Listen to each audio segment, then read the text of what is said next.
Alors, c'est la matinée du panorama, comme vous l'avez compris. Donc, je vais vous emmener, tonalité charivari oblige, dans une cavalcade. Vous allez avoir beaucoup d'images à l'heure du repas à regarder, mais c'est important. Et cette cavalcade, ce sont non seulement des images, mais des textes. Ça a été dit hier, par exemple, par Elina, quand elle nous a fait visiter l'exposition sur Verlaine. Il est très important, quand on utilise la presse satirique, de toujours regarder les images. Il est important aussi d'examiner la circulation avec des images antérieures, des images postérieures, de regarder tout ce qui se fait dans un même numéro, même si apparemment il n'y a pas forcément une contingence immédiate, et de regarder aussi, et ça va tomber superbement avec ce que nous avons entendu tout à l'heure, de regarder aussi ce qui s'est dit dans le reste de la presse. Et en particulier, justement, je vais beaucoup revenir à la critique entre 1840 et 1900. Donc on va trouver des résonances avec ce que nous avons entendu tout à l'heure. Alors, presse charivarique, donc presse satirique. Je ne vous ferai pas l'injure de vous rappeler tout ce que c'est que le pastiche, la parodie, la caricature. Donc j'énoncerai ça, je vous montrerai les images, sans commenter le genre, mais bien plutôt ce que nous allons voir. Et je voulais commencer justement par une illustration dans un même numéro d'une circulation entre des images antérieures, des images plus récentes, etc. Voici un exemple du Chat Noir en février 1882, où on annonce la revanche du guillotiné. On va retrouver quelqu'un dont on a beaucoup entendu parler ces temps-ci, un certain Ponchon du Terrail. Alors voici l'annonce, la première partie donc, de cette revanche du guillotiné. Vous verrez, grand roman d'aventure, on a donc déjà une qualification sur le sous-genre. Et ça commence comme ça, à travers le dédale des ruelles fangeuses où les maisons lépreuses se penchaient les unes sur les autres. Donc vous voyez là la référence à tous les romans parisiens, bien entendu. Un homme d'une quarantaine d'années, la figure ravagée par la fureur, marchait fiévreusement. Cet homme, qui était-il ? Nos lecteurs, perspicaces et spirituels, l'ont deviné. Lui, toujours lui, Émile Zola. Nous sommes évidemment en 1882. La nuit venait, une nuit sans étoiles et sans lune, etc., etc. Et d'un seul coup, alors il s'appelle, on découvre en fait, non pas Émile Zola seulement, mais il porte un nom, c'est le chef des masques sanglants. Donc on retrouve évidemment le fameux Ponchon du Terrail derrière cette appellation. Donc Zola est transformé en chef des masques sanglants. Tout à coup, l'homme s'arrêta. Il lui semblait avoir entendu glisser un pas furtif derrière lui. Brusquement, il se pencha sur le sol et écouta. « Oh » susurra-t-il, « je suis suivi !» Et vous voyez le décalage, une fois de plus, entre le roman populaire, le roman parisien et évidemment le naturalisme. Alors, il est suivi par quelqu'un qu'il va bien entendu assassiner. Vous l'avez vu dans la première image. Donc vous avez vu aussi, et c'est très intéressant, c'est une parodie là du dessin d'illustration du roman populaire, avec un excès dans l'image pour ce cadavre. Donc voilà Zola à l'arrière-plan qui a assassiné cette personne. Et ce qui est très intéressant, c'est que donc Zola, du coup, se retrouve par terre, sur le trottoir. Et c'est une référence à quoi ? C'est une référence, bien entendu, à toute la campagne de caricature sur le fait qu'il examine le document humain et qu'il est tout le temps à côté d'une borne, dans le caniveau, etc. Je vous en donne un exemple que vous connaissez sans doute, c'est celui-ci, où vous avez, vous le voyez, Émile Zola en chiffonnier. Alors, image très intéressante, puisque vous avez nana, nana, nana partout. Alors, pourquoi nana partout ? C'est la publicité extrême faite pour ce nouveau feuilleton. Vous voyez qu'il a sa hotte de chiffonnier parce qu'il ramasse tout ce qu'il trouve, différents types humains, donc il les a dans sa hotte de chiffonnier. Mais ce qui est très intéressant, c'est qu'à côté de la borne, que vient-il de trouver ? Il vient de trouver sa propre image, où là, il est bien en écrivain. Or, là, il s'est transformé en un de ses personnages, c'est-à-dire ce type de chiffonnier, etc., avec la fameuse casquette et l'habit, ce qu'on lui reproche, c'est-à-dire d'endosser cette étude de tous les bas-fonds de la société. Donc voici comment on va pouvoir, dans un numéro, avoir différentes choses sur ces personnages. Alors, ce qui m'intéresse, moi, c'est que dans la presse satirique, et vous venez justement d'en parler, pendant tout le XIXe siècle, en fait, on va parler du feuilleton ou du roman feuilleton. C'est-à-dire que c'est un genre en lui-même et qui n'a pas forcément de sous-genre, c'est ce qu'on va voir, et qui est assez perturbant. C'est-à-dire que dans le roman feuilleton, on trouve tout le monde, pêle-mêle, sans catégorisation, parce que c'est la grâce de la presse satirique, on va le voir tout au long, j'espère, de cet exposé, c'est qu'elle peut tout se permettre. Elle va enregistrer toutes les nouveautés, elle va rire de tout, et elle va rire aussi, bien entendu, de ce que peuvent dire les critiques. Donc ici, on trouve ce terme englobant, tout au long du XIXe siècle, dans beaucoup d'exemplaires, c'est le mauvais genre du roman feuilleton. Alors il y en a un évidemment qui a commencé à attaquer le roman feuilleton, c'est le fameux Tintamarre. Et j'ai appris, donc vous aurez beaucoup de renseignements à trouver si vous le souhaitez, Denis Saint-Amand va publier dans un prochain numéro du Belphégor une étude justement sur ce début du feuilleton dans le Tintamarre. Donc je ne vous en dis pas plus, mais je vous montre simplement comment le feuilleton arrive dans le Tintamarre. Il arrive sous la forme de l'annonce suivante. Alors vous le voyez, ça c'est la page entière du Tintamarre, mais il va arriver sous la forme Petit mystère du Tintamarre. Évidemment, référence au type mystère des romans. Et on va avoir ensuite, vous le voyez, roman feuilleton. Nous avions promis à nos lecteurs une série d'articles très remarquables. Jaloux de tenir notre promesse, nous commençons aujourd'hui 2 feuilletons à la fois, que nous publierons par petits fragments pour la plus grande commodité du public. Ces 2 feuilletons seront terminés à la fin de cette année ou au commencement de l'autre. Donc normalement, on va avoir des feuilletons dans les différents numéros du Tintamarre. On commence par un premier feuilleton qui est signé Joseph Citrouillard. Donc on a une première catégorisation d'un type d'auteur de roman populaire ou de roman feuilleton qui commence ainsi. C'était par une chaude matinée d'octobre, le soleil tamisait ses rayons à travers le feuillage de la rue Brise-Miche. 2 hommes de mauvaise mine sortaient rapidement d'une allée sombre et se dirigeaient vers le pont avec une inquiète préoccupation. Tout à coup, l'un d'eux laissa tomber ces mots significatifs. 12 plombes ont crossé à Saint-Méry. Donc première catégorie, vous le voyez, de roman populaire. La seconde, je crois qu'on n'en parle pas trop ces jours-ci, c'est le roman du bas bleu.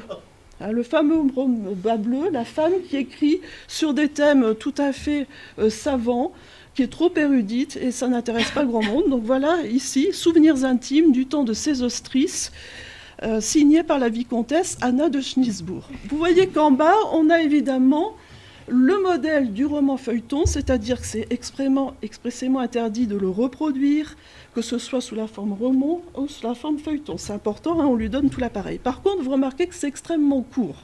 C'est fait exprès, évidemment, pour parodier la fabrique du feuilleton. On continue donc, au fur et à mesure, dans les numéros suivants, de trouver ces petits mystères du Tintamarre, avec une 3e personne, bien entendu, qui va intervenir. Donc, 3e feuilleton, dès le numéro suivant, c'est Apollinaire Dumas, comme par hasard. Et puis, alors que vous l'avez vu, on nous annonçait que ça allait continuer 1 année, voire 2, ça s'interrompt brutalement, au bout d'1 mois. 2e et dernier chapitre, donc il ne s'est absolument rien passé. 2e et dernier chapitre. Eh bien, que dit-on chez Madame Schnitzbourg? On sait que le père de Sésostris conçut le dessein de faire de son fils un conquérant. Tous les enfants qui naquirent le même jour que Sésostris furent élevés avec les mêmes soins que ce prince près duquel ils furent nourris et blanchis. On les accoutuma dès l'âge le plus tendre à une vie douce et laborieuse. Ils n'abusèrent pas de ce dernier adjectif. Et on va donc s'arrêter comme suit. Nous avons une mauvaise nouvelle à annoncer à nos lecteurs. Monsieur Apollinaire Dumas, chargé d'une mission secrète pour l'Orient, se voit forcé d'interrompre son roman. Et puis, pour donc Anna de Schnitzbourg, après une innombrable série d'aventures, dont le récit d'un intérêt saisissant, évidemment on ne les a jamais lus, les 2 hommes à cheval arrivent à l'auberge de Saint-Rotuel, deviennent directeurs du théâtre Saint-Antoine. Et on a le lien, c'est important, on va le voir, qui est fait donc avec le théâtre. Quant au Grinch, il se termine ainsi. Les 2 hommes de mauvaise mine, qui par une chaude matinée d'octobre sortaient de la rue Brise-Miche pour se diriger vers le pont, parviennent de crimes en crimes aux dernières limites de l'inconduite et sont finalement condamnés à 3 mois de prison, le jury ayant admis des circonstances atténuantes. Donc je vous renvoie à l'article de Denis Saint-Amand parce qu'en fait, le Tintamarre va marier Citrouillard et Schnitzbourg.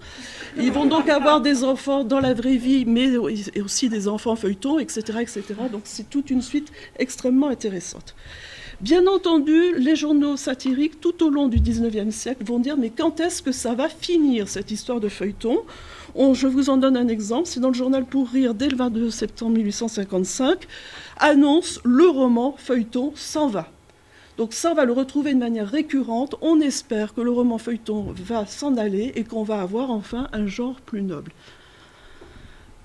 Ce qui est très intéressant aussi, c'est que les journaux satiriques vont essayer de résumer ces grands romans dont on parle beaucoup de la même manière qu'on résume les pièces de théâtre. On a parlé hier des tableaux dans le théâtre.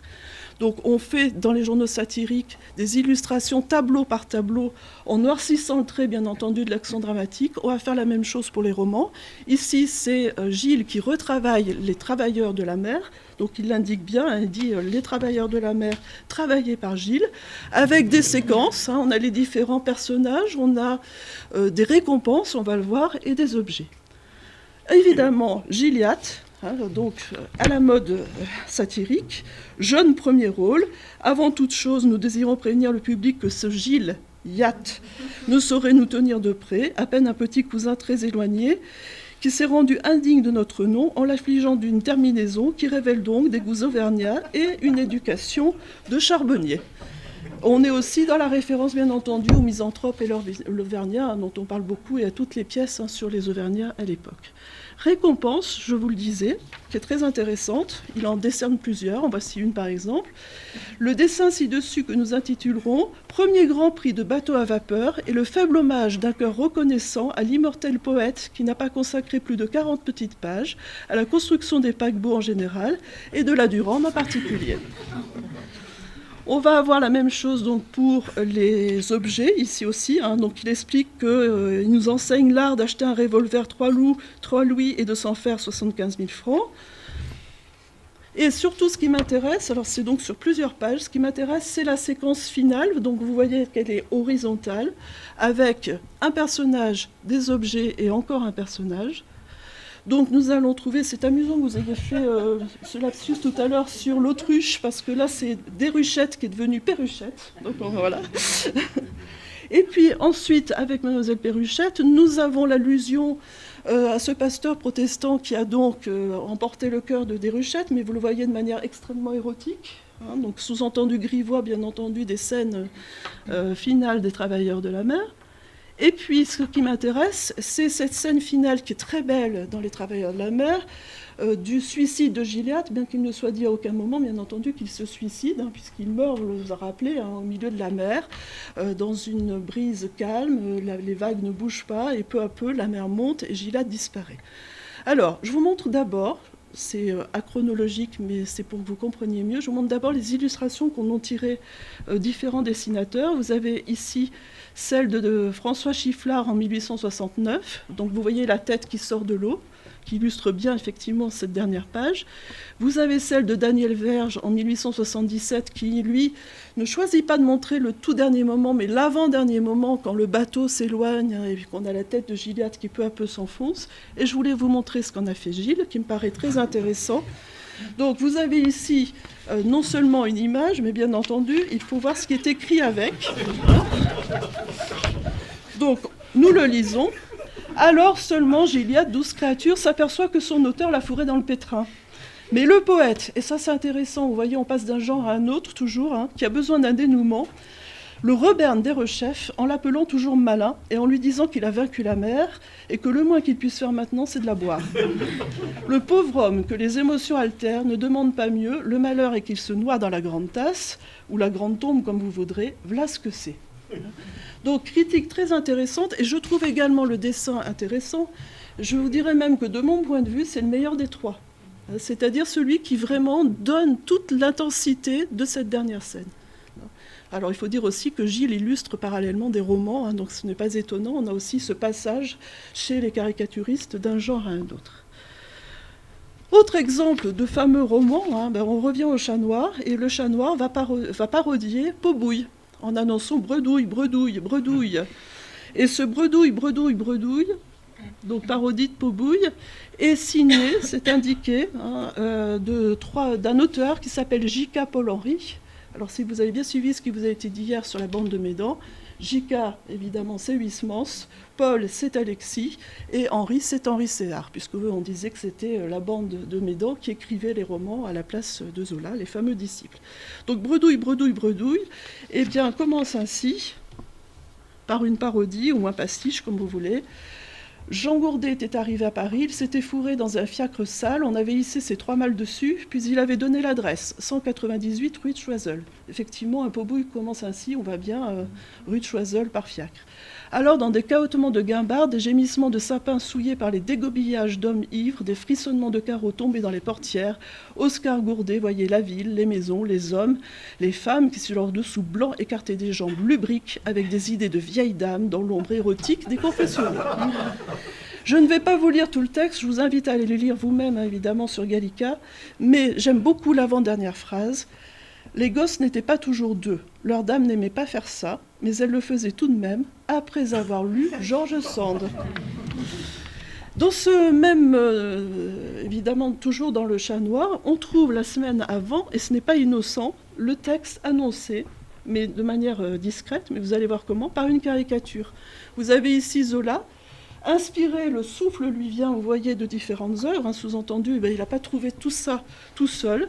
Donc vous avez les différents écrivains, Goncourt, etc., qui l'inspirent. Et ce qui est intéressant, c'est que le fameux Chat Noir de Montmartre est assis sur Victor Hugo. On y reviendra tout à l'heure.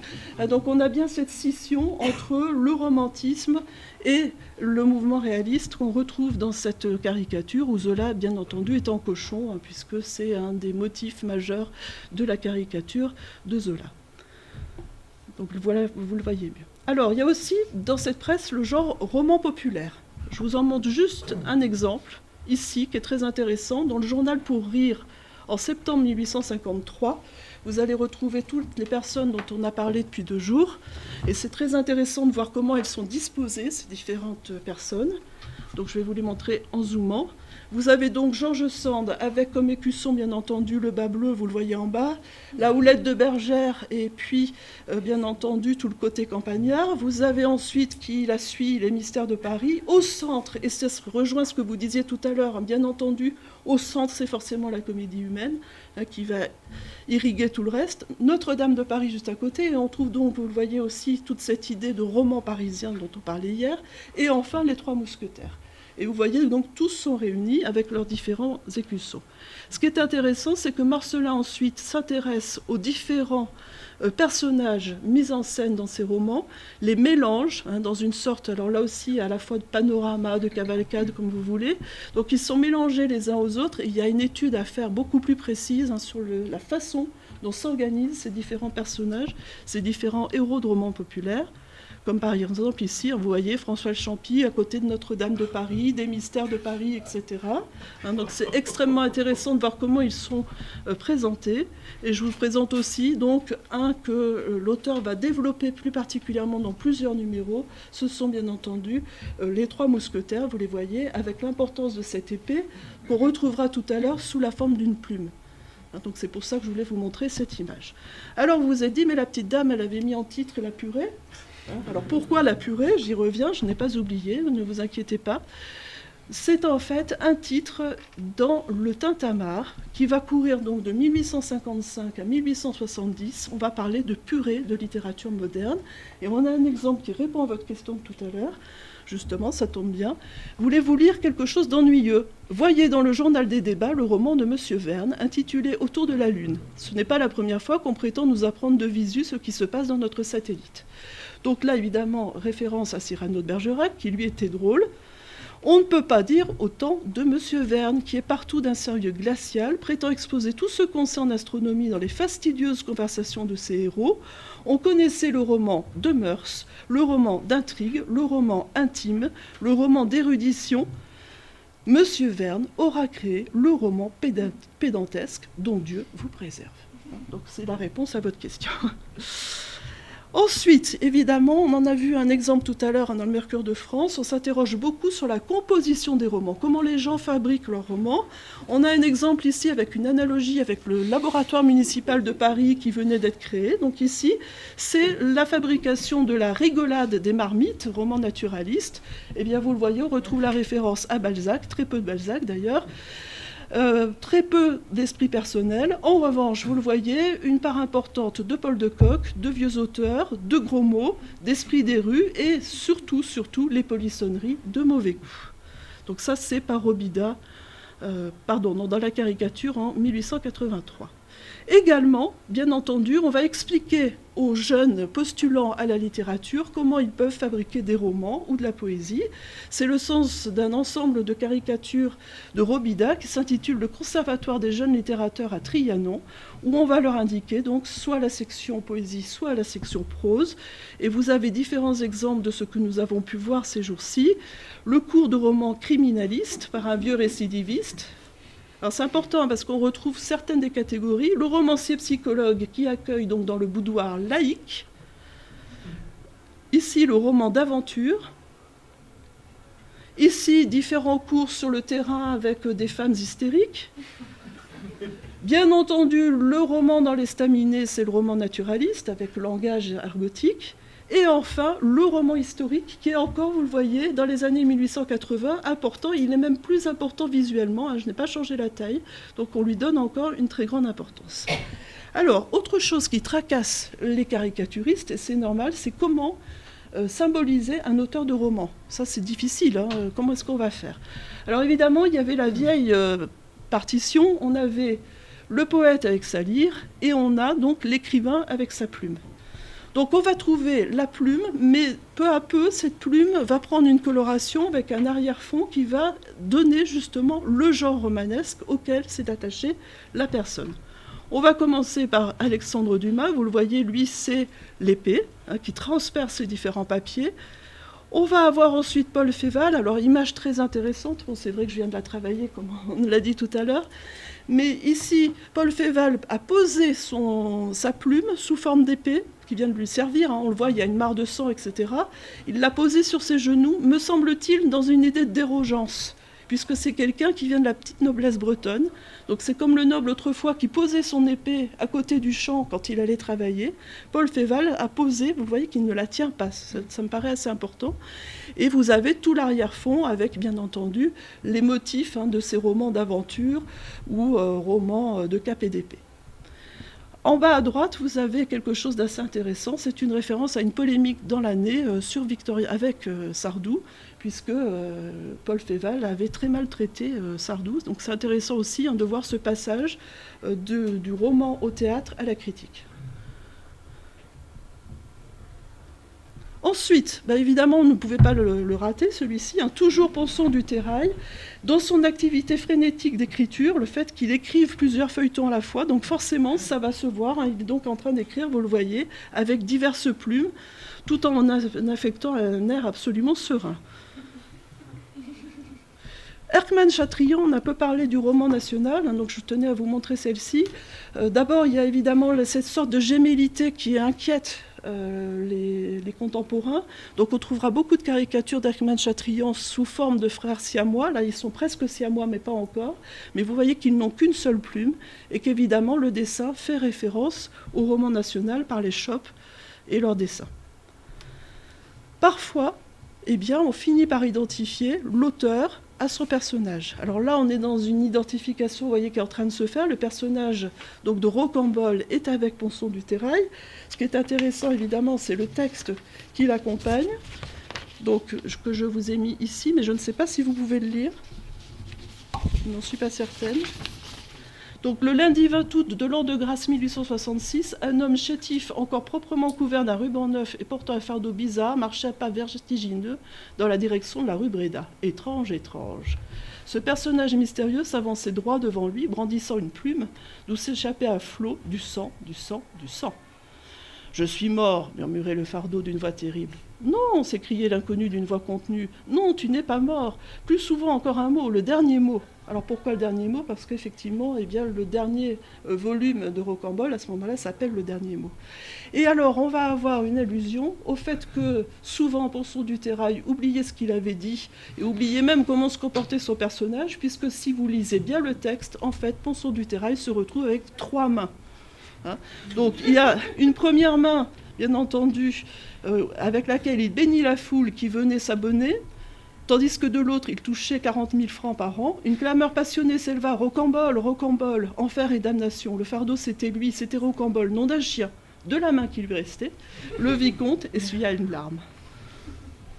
Et personnification, alors ça c'est pour Éléonore cet après-midi, personnification parfois, on va jusqu'au charivari, vous le voyez, l'inversion sexuelle, c'est-à-dire que c'est Zola qui s'incarne en nana, mais une nana vertueuse et sage, vous voyez, c'est une institutrice, hein, avec la couleur rose autour. Également, on va trouver les écoles dans ces caricatures. Ici, on commence à avoir le pot de chambre avec Champfleury.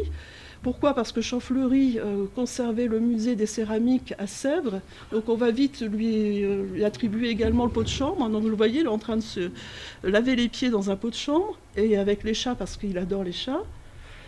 Zola, première caricature par Gilles, qui est très intéressante, vous le voyez, où la figure n'est pas encore constituée pour qu'on la reconnaisse. Hein, c'est vraiment une première tentative de la part de Gilles pour essayer de donner une figure, un type à Zola.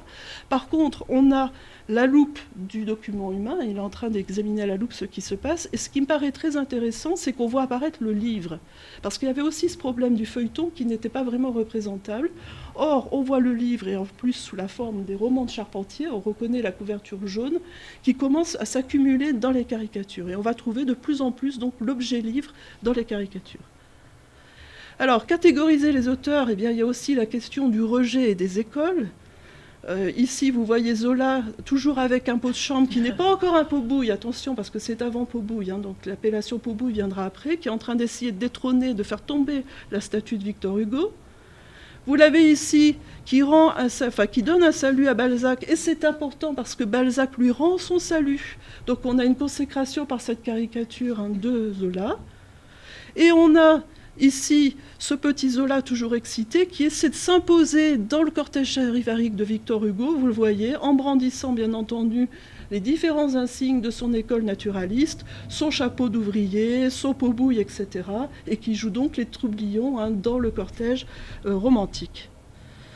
Les instances de légitimation, j'aurais adoré vous parler des lecteurs, on en parlait tout à l'heure, hein, des fameuses concierges, on les retrouve beaucoup. On trouve aussi les personnes qui envoient leurs bonnes acheter du Paul de Kock, en particulier le cocu, parce qu'elles ne peuvent pas, bien entendu, il y a une transgression. Hein, donc il y aurait quelque chose à faire sur les lecteurs et les lectrices dans les parodies et les caricatures. Mais je voulais vous parler des critiques, justement, c'est important.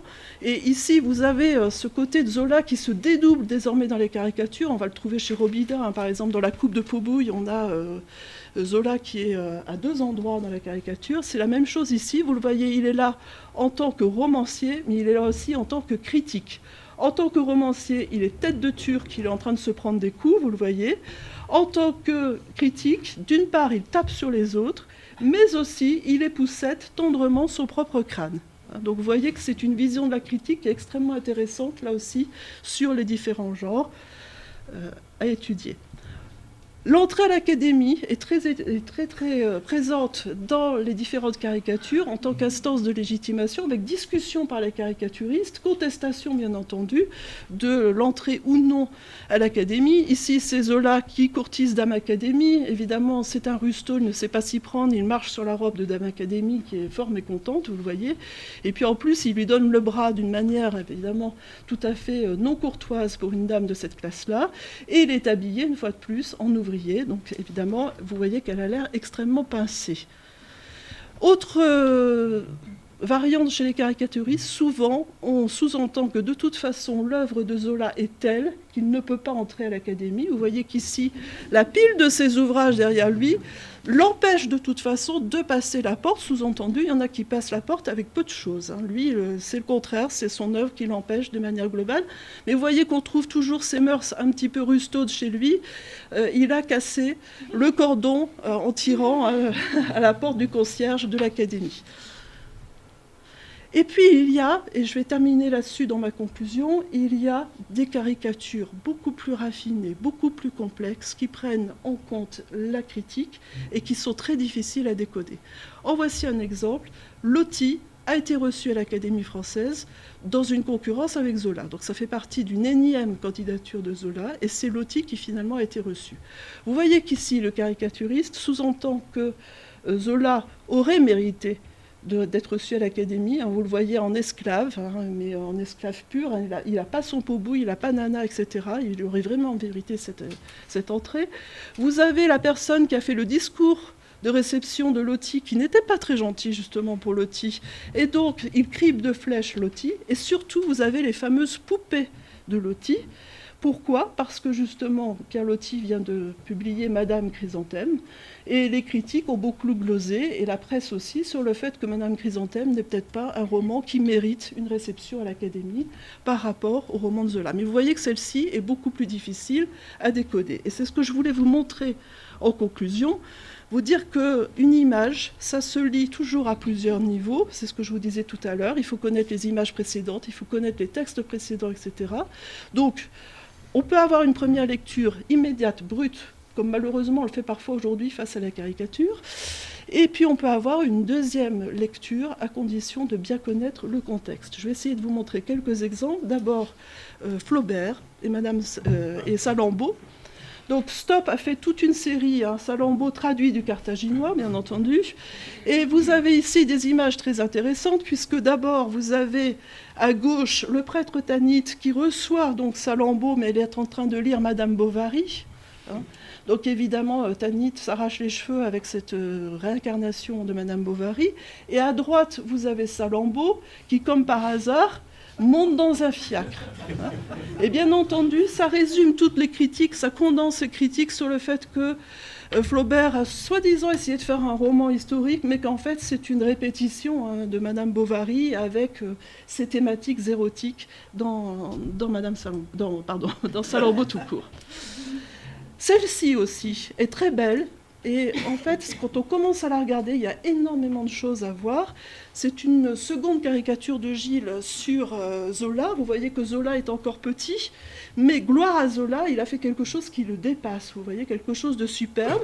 Alors, quelque chose de superbe, mais qui a quand même un geste très obscène au passage, il faut le remarquer, avec les mains croisées au niveau du sexe.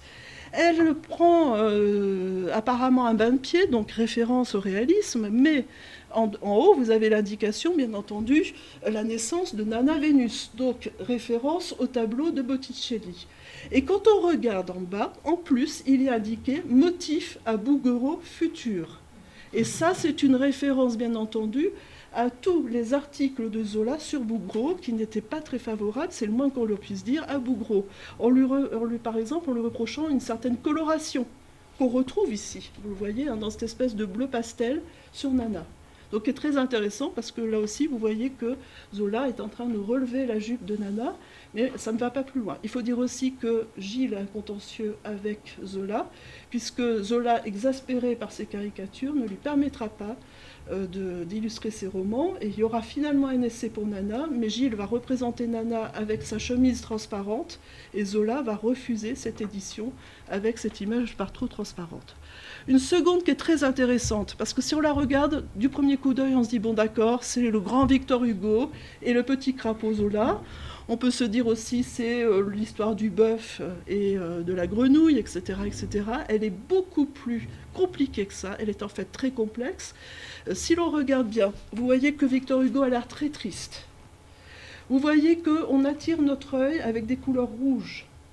Ces couleurs rouges nous indiquent d'une part Les Misérables, mais vous voyez qu'ils ne sont pas en entier, le titre s'efface, parce que Hugo est vieux et qu'on est en train de tourner la page, que Hugo tient au contraire son portrait en 1848, date à laquelle au contraire c'est le grand Hugo.